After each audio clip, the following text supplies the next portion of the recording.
In today's video, we'll dive into one of the most fascinating technological stories of humanity, the history of artificial intelligence. Can machines really think like humans? This question has puzzled scientists for decades. Let's explore the incredible journey together, from the past to the present.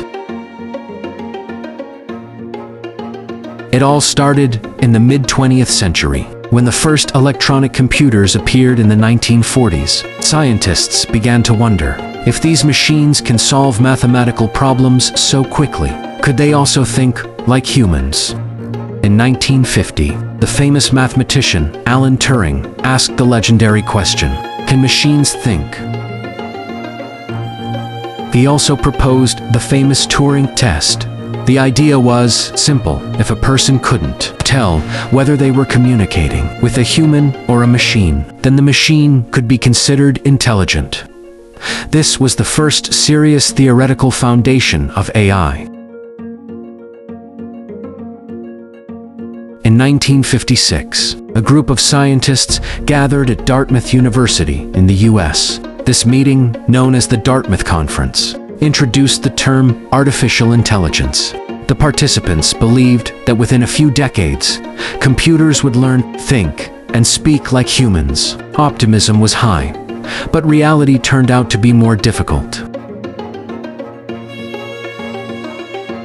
During the 1960s, some simple programs were created. For example, programs that could play chess against beginners or solve basic mathematical proofs. The programming language Lisp was also developed, and it became the primary language of AI research for many years. Scientists thought intelligent machines were just around the corner, but technology was still far too limited. By the 1970s, hopes began to fade. Funding was cut because the programs were too weak for real-world applications. This period went down in history as the AI winter. In the 1980s, AI returned in a new form. Researchers built expert systems, programs designed to act like specialists in certain fields, such as medicine, engineering, or business. For example, systems that could help doctors with diagnoses, but these systems were rigid and only worked with pre-programmed knowledge. Soon, enthusiasm faded again, and AI faced another decline.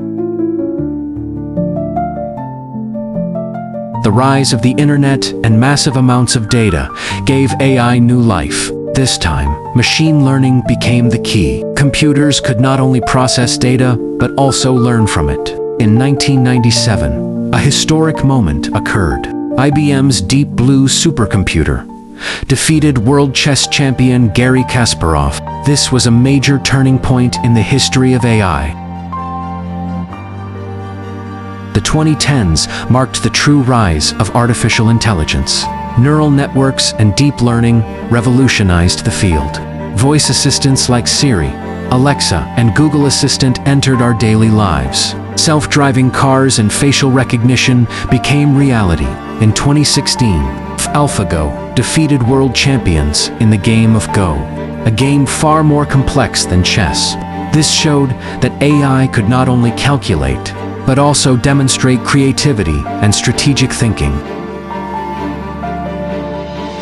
In the 2020s, AI stepped into an entirely new stage. Now, we are witnessing the rise of generative AI.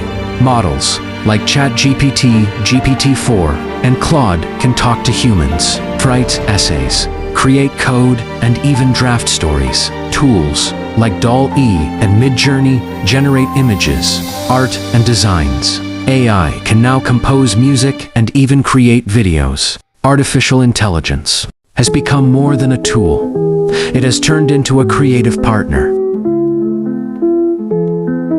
So, what awaits us in the future? Today, scientists are working on artificial general intelligence, machines that can think and act like humans across all fields.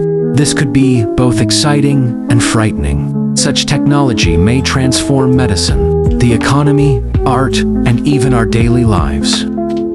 So, the story of AI began with Turing's question, went through winters and breakthroughs, and has now become a system that can learn, adapt, and create. Friends, do you think artificial intelligence will one day truly become a human-like mind, or will it never fully replace human intelligence? Share your thoughts in the comments. If you enjoyed this video, don't forget to like, subscribe, and hit the bell to stay updated on new content.